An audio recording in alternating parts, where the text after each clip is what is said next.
Bon, vous êtes très nombreux à m'avoir demandé une vidéo sur les optimisations de plateformes de données, donc de data platform. Et justement, cette vidéo, elle est donc pour toi. On va parler de 14 optimisations qui peuvent être utiles pour améliorer l'efficacité de ta data platform. Bienvenue sur Data from Scratch et dans cette vidéo, on va parler technique. Mais avant de te parler de tout ça, je vais te demander les 4 actions habituelles.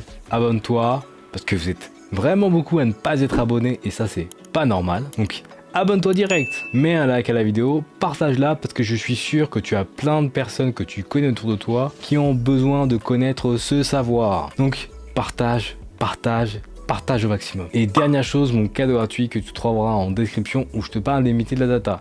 Data scientist, data analyst et data engineer. Les outils, les salaires et plein d'autres choses. Tu trouveras le tout en description. Vas-y, va choper ton cadeau gratuit. Bon, on va commencer direct par le premier point. On va parler de la partie data ingestion. Oui, parce que tu peux peut-être avoir quelques galères à ingérer des données venant d'API ou de fichiers, mais il y a quelques astuces à prendre en compte. Bon, déjà, pour ingérer via une API, tu peux déjà utiliser tout simplement un script Python basique. Mais il va être intéressant d'optimiser les appels API parce que très souvent, tu vas avoir des limites d'appel, des timeouts, pour limiter la surcharge d'appels de l'API. Donc ça, tu peux tester ton API avec cet outil qui va te permettre de tester les appels et de voir comment l'API fonctionne. Ensuite, cet appel API, tu peux le mettre dans un orchestrateur comme Airflow ou Prefect. Dans une part, tu crées un DAG, en tout cas, tu crées une tâche dans ton DAG, tu fais en sorte de faire un appel API, tu fais ça proprement, avec un timeout que toi, tu gères toi-même, pareil avec la gestion d'erreurs. Bref, tu fais du code propre, tu le mets dans un Airflow, ce qui va te permettre d'organiser la séquence d'appels, de savoir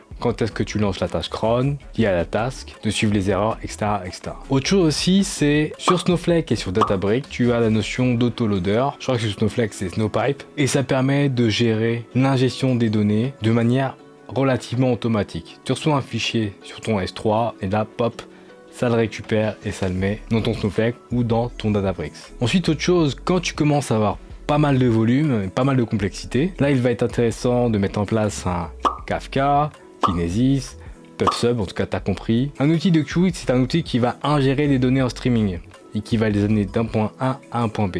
L'avantage, c'est que si tu as plusieurs sources, il va prendre ces sources en entrée, il va les amener à un consommateur, à une destination. Ça, c'est intéressant. Imagine avec Spark, tu peux te connecter à un Kafka et récupérer des données provenant d'un topic. Donc ça, c'est intéressant. Et si tu travailles sur de gros projets, c'est généralement les technologies et l'approche la plus commune. Donc on a fini la partie data ingestion. Maintenant, on va passer côté transformation des données. Et on veut améliorer la vitesse et l'efficacité du processing. Pour ça, il y a 3 points. J'ai résumé en 3 points, même s'il y en a beaucoup plus. Mais pour faire simple, j'ai résumé en 3 points. Premier point, tu as le volume.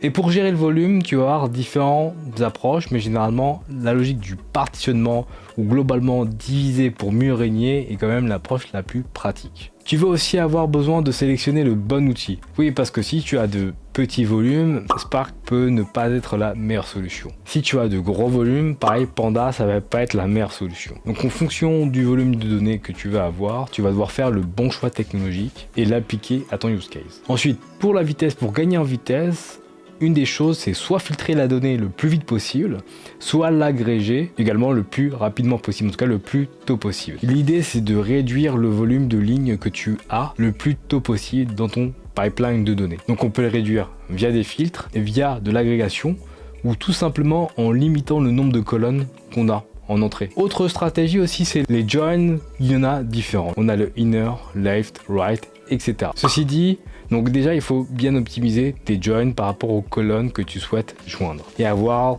des jointures fortes. Cependant, tu peux avoir un peu plus de complexité. Tu vas devoir aller creuser sur des joins un peu plus atypiques comme le broadcast join et d'autres joins que je te mets là. Ces joins sont un peu plus atypiques mais permettent d'optimiser ton traitement de données et donc potentiellement de gagner du temps. Il y a d'autres stratégies, mais là ça va dépendre du type de plateforme que tu utilises. Donc que ce soit sur Databricks, Snowflake, AWS, etc., tu vas avoir différentes stratégies et là ça va être à toi de creuser pour savoir quelle est la stratégie la plus pertinente à mettre en place. Autre chose, c'est optimiser la qualité de données. Oui, parce que imagine tu as des problèmes de doublons, donc il va falloir que tu dédupliques la donnée. C'est pratique parce que ça va réduire ton volume de données, ne serait-ce que de 5, 10, 15 ou 20%. C'est quand même un gain intéressant si tu souhaites optimiser ta plateforme en termes de temps de processing ou même en termes de coût. D'ailleurs, le coût, on parle juste après. En parlant d'optimisation des coûts, justement, on appelle ça la FinOps. C'est une philosophie qui s'est développée ces dernières années parce que beaucoup de monde sont allés sur le cloud et on a eu donc des explosions de budget et ça c'est problématique pour les projets. J'ai vu 4 points que tu devrais surveiller si tu veux optimiser ta plateforme. Premier point, c'est en développement, donc dans un environnement de développement, les professionnels de la data, les devs ont l'habitude de ne pas forcément surveiller leur consommation de warehouse, globalement de compute. C'est une grave erreur parce que sur le cloud, tout se paie. La problématique dans ce cas-là, c'est qu'on arrive à des coûts de développement qui explosent. Et ça, on veut totalement éviter. Donc dans ce cas-là, il faut utiliser soit un warehouse ou soit un cluster éphémère. On va par exemple mettre 20 minutes de durée de vie. Parce que si, imaginons, tu te prends une pause café et que tu oublies d'éteindre ton warehouse ou ton cluster, le cluster va continuer à tourner. Donc l'idée, c'est qu'en développement, l'utilisation soit relativement réduite. En production, cette fois-ci, on va faire en sorte d'avoir un code au maximum optimisé pour réduire les pertes. On va surveiller minutieusement les coûts d'utilisation par script ou par plateforme ou par équipe. Pour que lorsqu'on voit des augmentations de coûts en production, peut-être que c'est corrélé à une augmentation du nombre de volumes de données, ou peut-être pas. Peut-être qu'il y a quelque chose qui a été mis en production récemment et qui a fait exploser les coûts. Et ça, il faut le monitorer.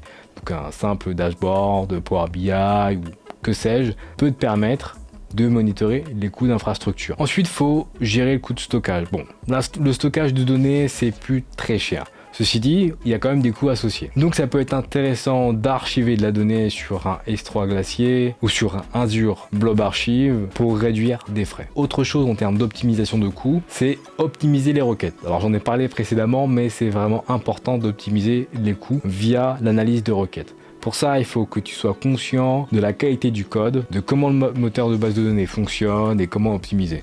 Pour ça, souvent, tu as la fonction explain qui va justement t'expliquer ton code et il faut l'analyser. Ou même analyser les schémas que les Snowflake, Databricks et autres bases de données te mettent à disposition pour analyser les différents coûts. Et ensuite, il faut réaliser une surveillance continue. Il y a, comme je disais précédemment, un tableau dashboard, un Power BI ou quelque chose, un dashboard.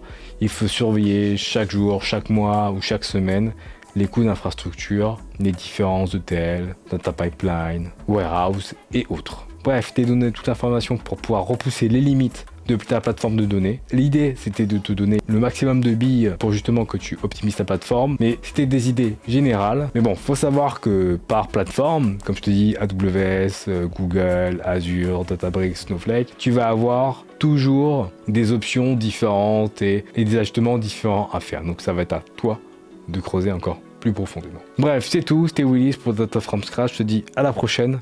Bye.